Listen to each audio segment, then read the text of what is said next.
একেবারে আচমকা দেখা। হাতে বইটা মোড়া ছিল। মন দিয়ে পড়ছিল কোয়ান্টাম কম্পিউটিং এর প্রসেসিং থিওরি। ক্লাসে লেকচার আছে সামনে। বইটা ভালো। কলেজ স্ট্রিটের দোকানের সামনে দাঁড়িয়ে তখন দু তিন পাতায় চোখ বুলিয়েছে, ভেবে নিয়েছে এটা পকেটস্থ করবে। আর তখনই সিঞ্জিনির ঝিলিমিলি হাসি। কদিনের দুঃখী দুঃখী বৃষ্টির পর আজ সকাল থেকে খিলখিল রোদ উঠেছিল। সিঞ্জিনি এখন ঠিক সেইভাবেই হাসছে। ঋতুরাজ হাসলো সামান্য ঠোঁট ফাঁক করে। সিঞ্জিনি কলেজের জুনিয়র। সাবজেক্ট আলাদা হলেও ক্যান্টিন আর কলেজ ফেস্টে চুটিয়ে আড্ডা দিয়েছে। খুব তড়বড়ে ছিল স্বভাবে। নেট পরীক্ষার প্রস্তুতি নিচ্ছিল।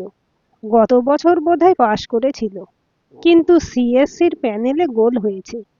বলল, এই ঋতুদা, কয়েকটা ভালো বই সাজেস্ট করো তো। এখন ইউপিএসসি এক্সামিনেশনের প্রিপারেশন নেব। ঋতুরাজের চোখটা না চাইতে গিয়ে পড়ল পাশে দাঁড়িয়ে থাকা হলুদ কুর্তি আর সাদা প্যান্টের লম্বা রোগা মেয়েটার দিকে। সোজা টান টানে চুল, পিঠ পর্যন্ত লম্বা, চিবুক তীক্ষ্ণ। যদিও ঋতুরাজের দিকে তাকিয়ে নেই। একটা বই হাতে, পাতা উল্টাচ্ছে। ওর দিক থেকে চোখ ফিরিয়ে ঋতুরাজ ফেরে সিঞ্জিনির দিকে। তুই নেট দিয়েছিলি না? ও ভোগে গেছে। এখন সিস্টেম ঠিক করতে হলে সিস্টেমে ঢুকে উই তাড়াতে হবে। ইউপিএসসির জন্য আমি বলবো কোচিং নেওয়া ভালো। ডব্লিউবিসিএসেও বসতে পারিস। তোর সাবজেক্ট ভালো।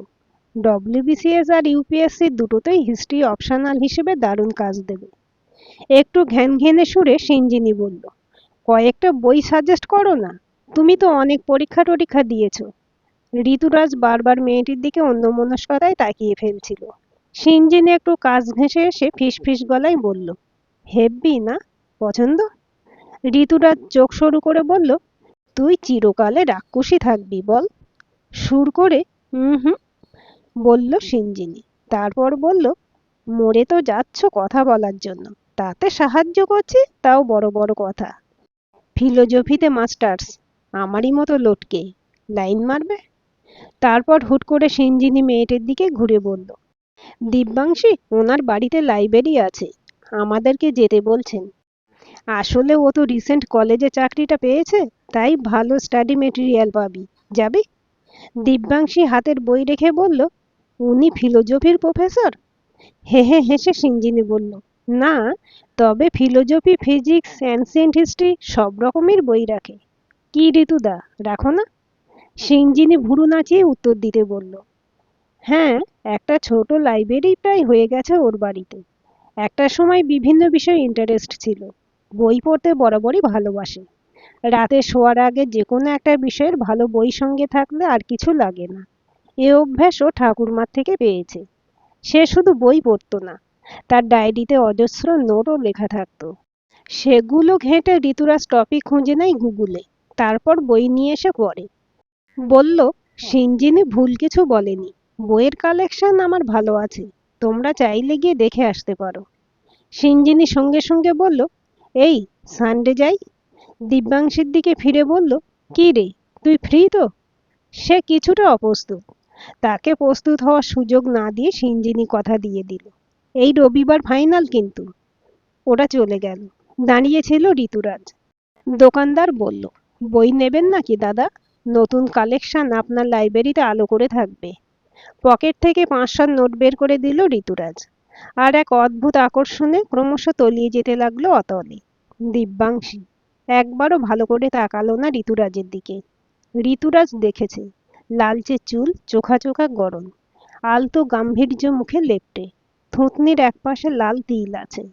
একটা সময় নিজেকে ধমকালো, সিঞ্জিনির পাল্লায় পড়ে অহেতুক ইমোশনাল হয়ে পড়ছে। সিঞ্জিনি চিরকালের খেপি। কে আর জানে, হয়তো দিব্যাংশী এনগেজড। ব্যাস, নাম নেওয়ার সঙ্গে সঙ্গে বুকটা এক লহমায় বুঝিয়ে দিল একটা গোলমাল বুঝি পাকিয়ে গেছে এর মধ্যে। যদিও একটা বয়সের পর খানিকটা হলেও নিজের উপর নিয়ন্ত্রণ চলে আসে, তাই বুক চেপে না হোক কিছুটা অস্থির চিত্তেই রবিবারের অপেক্ষায় থাকতেই হলো। দিব্যাংশী সিঞ্জিনি এলো একই সঙ্গে। ওদের লাইব্রেরির ঘরটায় নিয়ে যেতে সিঞ্জিনি হঠাৎ একটা বড় করে জিভ বের করে বলল, ভয়ঙ্কর একটা ভুল করে ফেলেছি। দিব্যাংশীর সঙ্গে ঋতুরাজও চমকে তাকিয়েছে। ও বলল, বাবার ব্লাড প্রেশারের ওষুধ শেষ, আমায় কিনে এনে দিতে বলেছিল, আর আমি বেমালুম ভুলে গেছি। এই, তোমরা কথা বলো, আর আমি 1 ঘন্টার মধ্যে ফিরছি। দিব্যাংশী অসহজ হয়, বলে, দাঁড়া, তবে আমিও যাই। না না, তুই থাক, পড়াশোনা কর। কেন একটা দিন নষ্ট করবি? আমি আসছি 1 ঘন্টার ভিতর। চিন্তা করিস না, ঋতুদা ভালো ছেলে, ফালতু টাইপ নয়। শেষের কথাটা যেন জোর করে শোনাবার জন্যই বলল সিঞ্জিনী। ঋতুরাজ এই এলোমেলো পরিস্থিতিতে নিজেকে আর দিব্যাংশীকে সহজ করতে নিজের গাল চুলকে নিয়ে সোজা বইয়ের শোকেজের কাঁচে হাত দিল। নার্ভাস হয়ে পড়েছিল সেও, তাই কাঁচ কোন দিকে ঠেলবে খুলবে এতেই গড়বড় লাগছিল। সাহায্য করলো দিব্যাংশী। আলতো চাপ দিয়ে খুলুন। ঋতুরাজ ওপাশের প্রথমের জন্য একটা বার্তা পেয়ে কিছুটা স্বাভাবিক। বলল, এখানে ফিলোজফির কয়েকটা বই আর কম্পিটিটিভ পরীক্ষার জন্য শর্ট নোটসের বই আছে, আপনি দেখে নিন। শর্ট নোটসের বইগুলো যদিও কলেজের ফিলোজফির প্রফেসর রণজয়দার সাজেশন নিয়ে কিনেছে, একেবারে নতুন। দিব্যাংশী ওগুলোতেই প্রথম হাত দিল, হয়তো টেরও পেল আনকোরা গন্ধে। বলল, এই বইগুলো আমার আছে। গোড়া পড়েছেন? ঋতুরাজ যেন হঠাৎই প্রসঙ্গ বদলায়।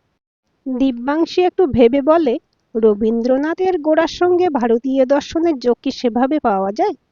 মানবতাবাদ, উদারতা, এই নিয়ে রবিবাবু তার উপন্যাসে গল্পের মাধ্যমে সে যুগের মানুষের মনে প্রথাগত জাতিবাদের বিরুদ্ধে একটা সজাগ বার্তা দিয়েছিলেন, যেটা আজকের দিনে হয়তো গুরুত্বপূর্ণ। সে তো রাজনৈতিক প্রেক্ষাপটে। মানুষ কিন্তু এখন মোটামুটি সব বোঝে। ঋতুরাজ হাসে। কি বলেন?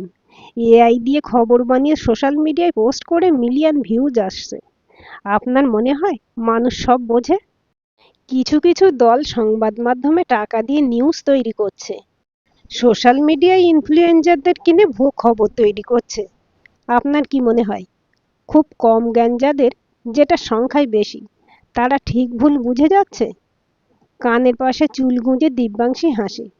আপনি বলছেন তারা গোড়া পড়েনি বলে ঠিক ভুল বিচার করতে পারে না? পড়লেও হয়তো শুধু নায়ক নায়িকার মিল হলো কিনা এই মোটিভ নিয়ে পড়েছেন। আর শুধু গোড়া কেন, বাংলা সাহিত্যের যা দান আছে তা পড়লে চোখ মাথা দুই খোলে। আপনি ফিজিক্স নিয়ে পড়েও বাংলা সাহিত্য নিয়ে পড়ার এত সময় পান? আমি তো ফিজিক্স পড়ার কথা ভাবিনি এখনো পর্যন্ত। টাফও অবশ্য। আরে কিছু টাফ নয়, আপনি চাইলে আমি আপনাকে হেল্প করতে পারি। একটা তেরচা হাসি হেসে দিব্যাংশী বলল, গোড়া তবে কয়েকদিনের জন্য ধার নি? আরে নিশ্চয়ই। জানেন তো, একটা প্রচলিত কথা আছে। দিব্যাংশী আবার হাসল, এবার ঠোঁট ফাঁক করে। বেশ সুন্দর ঝিলমিল হাসি। অন্যমনস্ক হয়ে পড়েছিল ঋতুরাজ। ও হাত নেড়ে বলল, কি হলো ঋতুরাজ, প্রচলিত কথাটা কি মনে পড়ে গেল? ঋতুরাজ হেসে বলল, বউ এখনো আমার নেই, আছে প্রচুর বই। তা আপনি গোড়াকে নিজের জন্য নিয়ে গেলে আমি বিরহে পড়ে না থেকে নয় আর একটা কপি কিনে নেব। তবে সত্যি কথা বলতে গেলে আজকের দিনের বউয়ের গ্যারান্টি কেউ দিতে পারে না। ও যখন তখন, বলতে গিয়ে ঋতুরাজ থামে। দিব্যাংশী ঠোঁট টিপে হাসে। আপনারা পুরুষরা ইদানিং বেশ ভয়ে ভয়ে আছেন দেখে সত্যি হাসি পায়। তবে পুরুষ মানুষ আর পিঁপড়ের মধ্যে একটা ভীষণ মিল পাচ্ছি। ভুরু কুঁচকে ঋতুরাজ প্রশ্ন করল, কিরকম?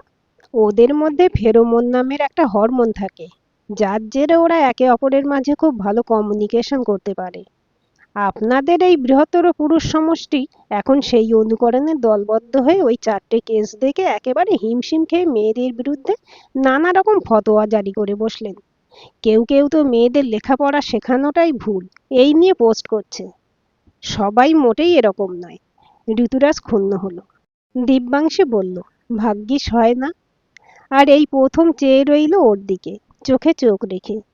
ঋতুরাজ নিজেকে কিছুক্ষণের জন্য হারিয়ে পুরোপুরি দিব্যাংশের হয়ে পড়েছিল। এই অনুভূতি, এই আকর্ষণ, এই আপন ভাব, এ কি শুধু এক জন্মের? এর সম্পর্ক বহু জন্মের প্রতীক্ষিত। দরজায় খুট শব্দ হতে ওরা দুজনে চমকালো।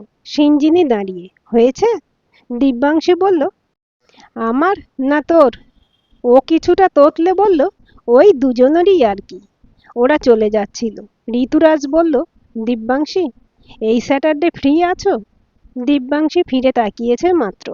সিঞ্জিনী এর মধ্যে বলে ফেলল, একদম ফ্রি। ফোন নাম্বার নিয়ে নাও, যোগাযোগ করে স্পট ঠিক করে নিও। দিব্যাংশী চমকে জিজ্ঞেস করল, স্পট? সিঞ্জিনী খুব সহজভাবে বলল, যেখানে দেখা করবি। ওরা চলে যাওয়ার পর অনবরত অক্লান্ত ভালো লাগার অনুভূতি সমুদ্রের ঢেউয়ের মতন আছড়ে পড়ল ঋতুরাজের উপর। কি ভালো লাগা, কি অভূতপূর্ব অনুভূতি!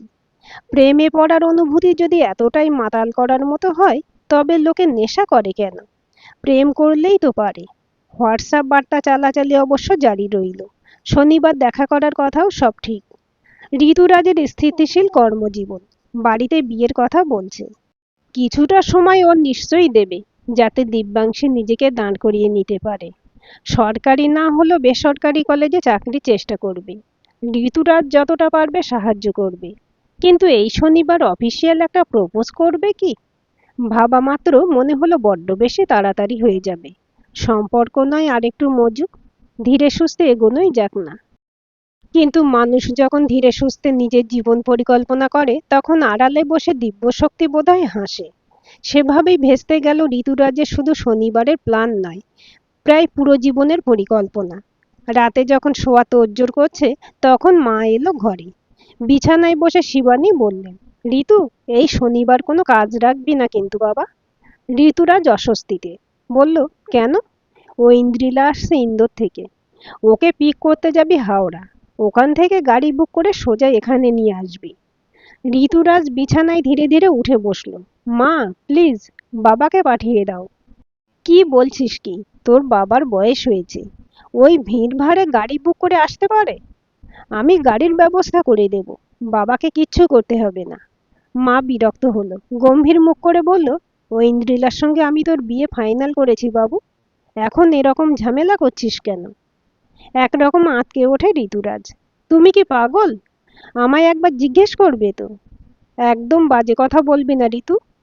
আমি তোর মা, তোর কলেজে ছাত্রী নই। আমি খুব ভালো করে তোকে জিজ্ঞেস করেছিলাম তোর কাউকে পছন্দ কিনা। বল, জিজ্ঞেস করিনি? ঋতুরাজের মাথায় বাজ। প্রায় 3 মাস আগে মা কথা ওকে জিজ্ঞেস করেছিল এই ঘরে বসেই। সে সময় কোনো মেয়ের কথা মাথাতেও ছিল না। মোবাইলে এআই ডেটা সেন্টারে কত জল টানবে আর তাতে পরিবেশ কি সংকটে পড়বে, এই নিয়ে একটা লেখা বেরিয়েছে, সেটাই পড়ছিল। মা জিজ্ঞেস করলো, ঋতু, এবার যে বিয়ে দেব তোর, কেউ আছে? মোবাইল হাতে মায়ের কোলে মাথা রেখে সে তখন জলের হিসেবে মগ্ন। মা চুলে বিলি কেটে দিচ্ছেন। আদর করে বলেন, আমার ইচ্ছে হয় না আমার ঋতুর একটা সুন্দর বউ আসুক? ঋতুরাজ অন্যমনস্কভাবে বলল, হুম। তোর কাউকে পছন্দ নয়? সত্যি করে বল, মা তোর বেস্ট ফ্রেন্ড নয়? উফ, কেউ নেই মা। পড়ায় ডিস্টার্ব হচ্ছিল বলে মায়ের কোল ছেড়ে উঠে পিঠে বালিশ নিয়ে পড়তে লাগলো। তখন কেউ ছিল না ওর জীবনে। মা বললেন, তাহলে আমার উপর দায়িত্ব দিয়ে দিলি তো? ঋতুরাজ অন্যমনস্কতায় বলে গেল, হুম হুম। এরপরে কিন্তু কোনো কথা শুনবো না। ফাইনাল ডিসিশন নিয়ে নিচ্ছি কিন্তু ঋতু। যাও না মা, এত কেন জ্বালাও আমায়? এই পর্যন্ত তো কথা হয়েছিল, কিন্তু মায়ের মধ্যে এত দূর এগিয়ে গেল। ঐন্দ্রিলা একেবারে অচেনা নয়। ইন্দোরে ওর বাবা চাকরি করে, কিন্তু আদি বাড়ি কলকাতায়। ঐন্দ্রিলার মা নিরূপা আন্টি ছিল ওর মায়ের চাইল্ডহুড ফ্রেন্ড। উনি ক্যান্সারে মারা গেলেন 3 বছর আগে। মা অনেকবার বলেছিলেন, আমি নীরুকে কথা দিয়েছি ঐন্দ্রিলা আমার, ওকে আমি আর কোথাও যেতে দেব না। মাহারা মেয়েকে কোনোদিনও মায়ের অভাব বুঝতে দেব না আমি। ঋতুরাজ তখনও বোঝেনি মা ওর সঙ্গে বিয়ের কথা বলছে। ভেবেছে বন্ধুর মেয়েকে নিজের মেয়ের মতো গাইড করবে হয়তো। মা খুব কান্নাকাটি করেছিল নীরু আন্টি চলে যাওয়ার পর। ইন্দোরে গিয়ে এখনো থেকে আসে দিন 15। ঐন্দ্রিলা স্বভাবে বয়স আন্দাজে বেশ অপরিণত, খুব সরল, লাগাতোর কথা বলে, প্রাণ খুলে হাসে। কিন্তু নীরু আন্টি চলে যাওয়ার পর ওকে ডিপ্রেশনে ট্রিটমেন্ট করাতে হয়েছে। সে সময় ঋতুরাজের মা বাবা ঘন ঘন যাতায়াত করেছেন ইন্দোরে। আর মা এখন সেই ঐন্দ্রিলার সঙ্গে ওর বিয়ে পাকাপাকি করে এসেছে। কি করবে ঋতু? কি বলবে দিব্যাংশীকে? এসির ভিতর ঋতুরাজ এখন ঘামছে। শিবানী বললেন, ঋতু, তুই মায়ের এই কথাটুকু রাখবি না? হায় রে, এদিকে আমি গর্ব করে আমার মৃত্যুপথযাত্রী বন্ধুটার হাত ধরে কথা দিয়ে এসেছিলাম, তোর মেয়ে সব ভার আমার। ছি ছি, এই আমি ছেলে মানুষ করেছি, যার এইটুকু মেরুদণ্ড নেই, যে মায়ের প্রতিশ্রুতি রাখে। শিবানীর প্রেশার হাই। মুহূর্তে চোখ মুখ লাল হয়ে দুচোখ ছাপিয়ে জল পড়তে শুরু করেছে। কান্নার আওয়াজ শুনে বাবাও ছুটে এসেছেন এ ঘরে। ব্যস্ত হয়ে জিজ্ঞেস করলেন, কি হয়েছে? ছেলেকে জিজ্ঞেস করো। একটা ম্যাচিওর ছেলে, কথার কোনো ঠিক নেই। এক এক সময় এক এক রকম কথা বলবে। সেদিন বলল যা পারো করো, আমায় জ্বালিও না। এখন বলছে আমায় জিজ্ঞেস না করে বিয়ে ঠিক করলে কি করে। এই খামখেয়ালি জেনারেশন নিয়ে আমি কি করব শুভ্র? এ আমাদের ছেলে? শুভ্র স্ত্রীর পুরো সমর্থনে। কারণ ঐন্দ্রিলা তারও বুকের খুব কাছে। প্রায় ১.৫ বছর বয়স থেকে ওকে কোলে পিঠে মানুষ করেছেন। বললেন, না না, ওসব খামখেয়ালিপনা এ বাড়িতে চলবে না ঋতুরাজ। এটা মধ্যবিত্তের বাড়ি, বড়লোক লম্পটের ফ্যামিলি নয়। আমি দ্বিতীয় দিন যেন কোনো ফালতু আর্গুমেন্ট না শুনি। হতে পারে তুমি কলেজের প্রফেসর, তোমার অনেক পাওয়ার, রেসপেক্ট, মোটা স্যালারি, কিন্তু তা বলে এত অ্যাটিটিউড দেখিও না। বিয়ে ঐন্দ্রিলাকেই তোমাকে করতে হবে।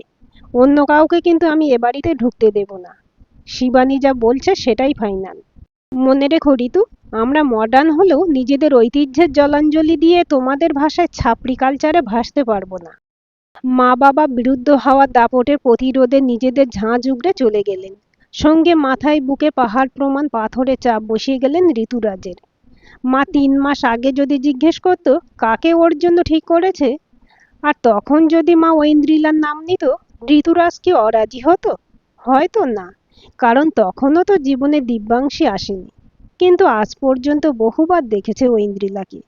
নুডলসের মতো কোঁকড়া চুল, প্যাকাটের মতো রোগা, গোল ফ্রেমে চশমাটা বারবার নাকের পিছনে ঠেলে, ত্বক জৌলুসবিহীন, লম্বায় ভালো, ছোট ছোট কথায় হাসে। বিড়ালটা কেমন জোরে জোরে ম্যাও ম্যাও করছে শুনেছিস ঐন্দ্রিলা? হয়তো বাবা বললেন। ও ছুটে এসে ব্যালকনি থেকে অর্ধেক শরীর ঝুঁকিয়ে আয় আয় মিনি মিনি ডাকবে। বিড়াল আচমকা এত প্রশ্রয় দেখে লেজ তুলে দৌড়ায়। তা দেখে হাসিতে গড়িয়ে পড়ে ঐন্দ্রিলা। নাকের পিছনে চশমা ঠেলে বলবে, ও কাকু, ওটা মিনি ছিল না, মনে হয় মনা ছিল। বাবাও জোরে হাসে ওর সঙ্গে মিলে। মা নাড়ু পাকাচ্ছে, সে হুট করে গরম নারকেলের পাকে হাত দিয়ে চিৎকার। মা বাবা তটস্থ, সব ফেলে আইস প্যাক বের করে ওর হাতে ঘষা হচ্ছে। ও তাতেও হাসি পায়। আচ্ছা, নারী শক্তি থেকে কি নাড়ুর উৎপত্তি? মানে নারী শক্তি যেমন, তেমনি নাড়ুও কেমন হট। মুহূর্তে আমাদের তিনজনকে কেমন ছিটকে দিল বল। তারপর হাসবে। বাবা একবার বাজার থেকে রেগেমেগে ফিরে বলল, কুত্তার বাচ্চা মুরগিওয়ালা, রোজ ওজনে মারবে। শুনে হাসি ধরে রাখতে পারছিল না ঐন্দ্রিলা। বাবা একসময় বিরক্ত হয়ে বললেন, এতে এত হাসি পাচ্ছে কেন ঐন্দ্রিলা? ও বলল, আমার কুত্তা শুনলেই মারাত্মক হাসি পায়। ওকে বাবা অতিরিক্ত প্রশ্রয় দেয়। ছোটবেলায় ঋতুরাজের এক এক সময় কান্না পেত, যখন বাবা সারাক্ষণ ঐন্দ্রিলাকে নিয়ে থাকতো। ওকে ড্রয়িং করাতো, বাইরে ঘুরতে নিয়ে যেত, আর ঋতুরাজ তখন ঘরে বসে ম্যাথসের স্যারের কাছে ম্যাথ করছে, বকা খাচ্ছে আর চোখ দিয়ে ফোঁটা ফোঁটা জল ফেলছে। ও পাশে ঘরময় খুদে ঐন্দ্রিলা দৌড়াতো আর কিচিরমিচির আওয়াজ। সে সময় ওর মা বাবা আসতেন একসঙ্গে ওদের বাড়ি। সম্পর্ক বহুদিনের। কিন্তু এই মেয়ের প্রতি আজ পর্যন্ত কোনো রকম ফিলিংস জাগেনি ঋতুরাজের। যেখানে দিব্যাংশী ভরপুর প্রেম, সেখানে ঐন্দ্রিলা একেবারে শূন্য ফান্ড। ঋতুরাজ কি করবে? যতই আধুনিক হোক, বাড়ির শিক্ষা ওকে বাড়ির বিরুদ্ধে যাওয়ার সাহস রুচি কোনোটাই দেয়নি। তাই অগত্যা হাওড়া স্টেশনে যাওয়া আর ঐন্দ্রিলাকে সঙ্গে করে নিয়ে আসা। হোয়াটসঅ্যাপে দিব্যাংশীকে লিখে দেওয়া, বিজি, আসতে পারছি না। কিন্তু মনকে কি এত সহজে অন্য কারোর সঙ্গে ব্যস্ত রাখা যায়, বাঁধা যায় অন্য একজনের সঙ্গে, যেখানে মনের আনাচে কানাচে ভরে রয়েছে স্বপ্নে আসা মেয়েটা? প্রত্যেকের কল্পনায় একটা অবয়ব থাকে, যে অবচেতনে চলতে থাকে পায়ে পায়ে, হাসতে থাকে, কখনো বা কথার উত্তরও দিতে থাকে। ঋতুরাজের কল্পনার সঙ্গে যে পুরোপুরি খাপ খায়, সে তো আর কেউ নয়, সে দিব্যাংশী। কেন দিব্যাংশী আর কয়েক মাস আগে এলো না ওর জীবনে? কেনই বা মাকে এমন হঠকারিতায় একটা উত্তর দিয়ে বসলো? দিনরাত একই কথা মাথার ভিতরে চলতে থাকে স্পন্সর্ড বিজ্ঞাপনের মতো।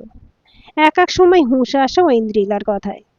ঐন্দ্রিলা এখন ব্যস্ততায় ব্যাগ দেখছে। রবিবার, তাই শিবানী বললেন ওকে শপিং করিয়ে আন। তাছাড়া সামনের সপ্তাহে এনগেজমেন্টের ডেট পেয়েছি। চাটুর্যে মশাই বলছিলেন খুব ভালো যুগ, ওই দিনই সেরে নেব। তুই তোর বন্ধুদের বলে দিস। মৃদু বাধা দিতে চেয়েছিল ঋতুরাজ, কিন্তু মায়ের মুখের বিরক্তি প্রতিরোধ গড়ে তুলল। মা শুনবে না, বরং সিন ক্রিয়েট করবে। ঐন্দ্রিলা একটা সাদা লেদারের ব্যাগ বেছেছে। বলছে, এই ঋতু, এটা ভালো। হালকা নিঃশ্বাস পড়ল ঋতুরাজের বুক বেয়ে। ঐন্দ্রিলা খুব ভালো। ঋতুরাজ কি ওকে ঠকাচ্ছে? বলল, তোর ভালো লেগেছে?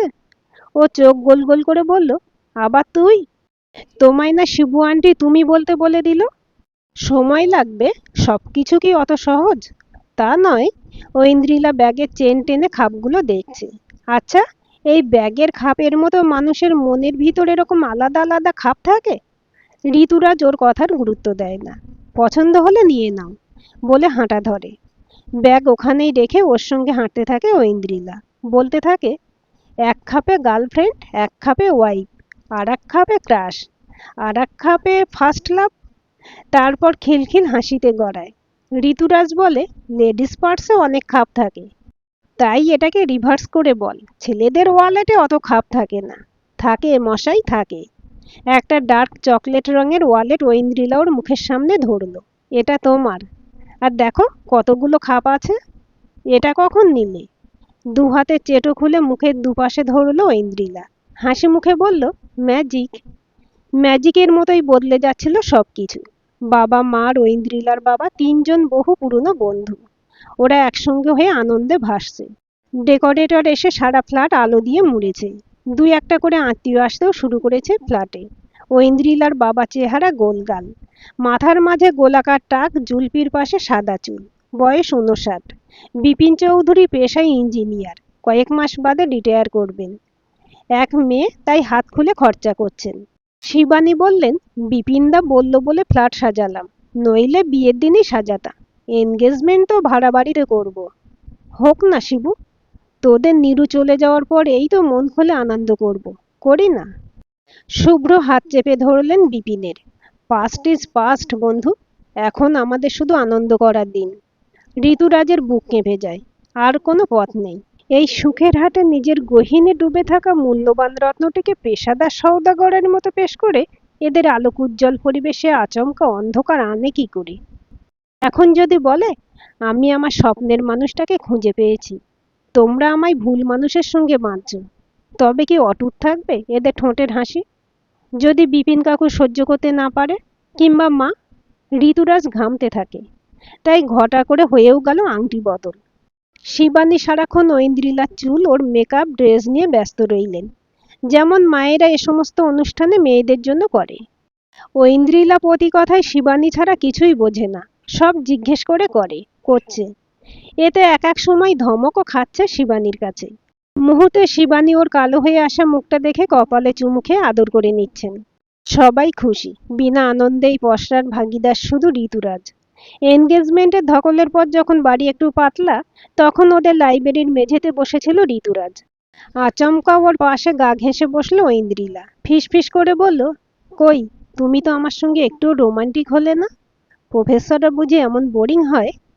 ঋতুরাজ অসহজ হচ্ছিল। কিছুটা সরে বলল, ধীরে ধীরে সবই হয়। Oh come on Ritu, it's too much. এখন আমরা কাপল, ধরি না এখন দুটো আলাদা দলের কাবাডি প্লেয়ার। তোমার মনে আছে ফ্ল্যাটের ক্যাম্পাসে আমরা কাবাডি খেলতাম ইন্দোরে? মৃদু হাসে ঋতুরাজ। হুম। ওর গায়ে হেলান দিয়ে বসে ঐন্দ্রিলা। ঋতুরাজের হাত নিজের হাতে নিয়ে আঙুলের সঙ্গে আঙুল মাখছে। ঋতু, তুমি হ্যাপি এই বিয়েতে? ঋতুরাজ হাত সরিয়ে নিল। হালকা শ্বাস পড়ল ওর বুক বেয়ে। পরক্ষণে মনে হলো ঐন্দ্রিলা কিছু টের পেল হয়তো। ফিরে ওর থমথমে চোখের দিকে তাকাতে বুকটা মোচড় দিয়ে উঠল ঋতুরাজের। ওর হাত নিজের হাতে নিয়ে বলল, আগে বল, তুই খুশি কিনা? ঐন্দ্রিলা ও চঞ্চল স্বভাব মতন ঋতুরাজের আংটি খুলে নিজের সব আঙুলে একবার করে পড়তে খুলতে লাগলো। হি হি হেসে বলল, একটাতেও হচ্ছে না। বোকা মেয়ে, ছেলেদের আংটি মেয়েদের আঙুলে হয় কখনো? এবার ছলছল হয়ে এলো ঐন্দ্রিলার চোখ। ভয় পেল ঋতুরাজ। মেঝে থেকে উঠে টেবিলের উপর থেকে একটা বই এনে সামনে ধরে বলল, অন্যের লেটার পড়তে নেই, বাট আমি পড়েছি। বুক ধক করে ওঠে ঋতুরাজের। তাড়াতাড়ি বই হাতে নেয়। গোরা। এটা কবে দিয়ে গেল দিব্যাংশী? প্রথম পাতার ভিতরে রাখা দুভাঁজ করা কাগজ। লেখা, সিঞ্জিনী তোমার বন্ধুদের কাছ থেকে তোমার এনগেজমেন্টের কথা জেনেছে। আগামী জীবনের জন্য শুভেচ্ছা রইল। একটা প্রশ্ন যদিও অন্ধকারেই রয়ে গেল, আমায় কফি কাপ নিয়ে অপেক্ষা করার কথা বলে ব্যস্ততায় আর একজনের কফি কাপ ভরলে কি ভুল করে, না ইচ্ছে করে? দ্রুত ঋতুরাজ তাকায় ঐন্দ্রিলার দিকে। ধরা গলায় ঐন্দ্রিলা বলল, তোমার আংটি আমার আঙুলে কোনোদিনও ফিট হবে না ঋতু। আমি জোর করে ফিট করতেও চাইবো না। দুবদাপ পায়ে ঐন্দ্রিলা চলে গেল লাইব্রেরি থেকে। ঋতুরাজ স্তব্ধ, বসে আছে লাইব্রেরিতে একা। সন্ধে নেমে গেছে। মা বাবা পালা করে এসে কথা শুনিয়ে গেলেন। ঐন্দ্রিলা একবারও আসেনি। ওই ইন্দোরে ফিরে যেতে চাইছে, খুব কান্নাকাটি করছে। এও বলে গেল মা। মা নিজেও কাঁদছে। ঋতুরাজের মাথার প্রতি রগ ধরা, হাতের মুঠোয় দিব্যাংশীর লেখা চিঠি। চোখে ভাসছে ঐন্দ্রিলা ছিটকে চলে যাওয়া। ধীরে ধীরে চেয়ার ছেড়ে উঠে ঋতুরাজ ঐন্দ্রিলার ঘরে আসে। শিবানী ছিলেন। ওকে দেখে বেরিয়ে এলেন ঘর থেকে। বিছানায় বসতে ঐন্দ্রিলা উঠে বসল। বলল, টিকিট পরশু কনফার্ম হয়েছে, আমি চলে যাচ্ছি। কেন? অস্পুষ্টে জিজ্ঞেস করে ঋতুরাজ। কারণটা কি তুমি জানো না? আমি কেন কাউকে হার্ট করব? তুমিও আমায় হার্ট করেছো সত্যি লুকিয়ে। কিন্তু আমরা এখন এনগেজড ঐন্দ্রিলা। এখন তুমি চলে যেতে পারো না। এ যুগে সব হয় ঋতু। এনগেজমেন্ট ভাঙা কোনো বড় ব্যাপার নয়। তোমার মনে হয় এনগেজমেন্ট ভেঙে গেলে আবার সব আগের মতো হয়ে যাবে? আমি যাকে পছন্দ করেছিলাম সে আমার লাইফে ফিরে আসবে? টিস্যু পেপারে নাক মুছে ঐন্দ্রিলা বলল, সেটাই স্বাভাবিক। ঐন্দ্রিলা আর কিছুতেই এখানে থাকতে রাজি নয়। যেমনটা ওকে হাওড়া স্টেশন থেকে নিয়ে এসেছিল তেমন এইবার দমদম এয়ারপোর্টে পৌঁছে এলো। গাড়ি থেকে নেমে ঋতুরাজকে জড়িয়ে ধরে একটা শক্ত আলিঙ্গন করলো ঐন্দ্রিলা। বলল, যোগাযোগ রেখো, শিবু আন্টি যেন যাতায়াত না ছাড়ে। আমি নইলে কি করব? I need her. And uncle too. সবাই যাবে, তুমিও আসবে। সম্পর্ক কি আমরা শেষ করেছি? তুমি তো দূরত্ব তৈরি করলে ঐন্দ্রিলা। হাসে ঐন্দ্রিলা। এই একটা তুমিতে দূরত্ব অনেক কিলোমিটার বেড়ে গেল। বাই ঋতু, ভালো থেকো। বুকে চাপ চাপ কষ্ট নিয়ে বাড়ি ফিরে এলো ঋতুরাজ। জানে না কষ্টটা কিসের। ওর ঘরের টেবিলের উপর রাখা ছিল ঐন্দ্রিলার আংটি। ঝড়ের বেগে একটা মেয়ে এলো, তারপর যেন লুটপাট করে চলে গেল।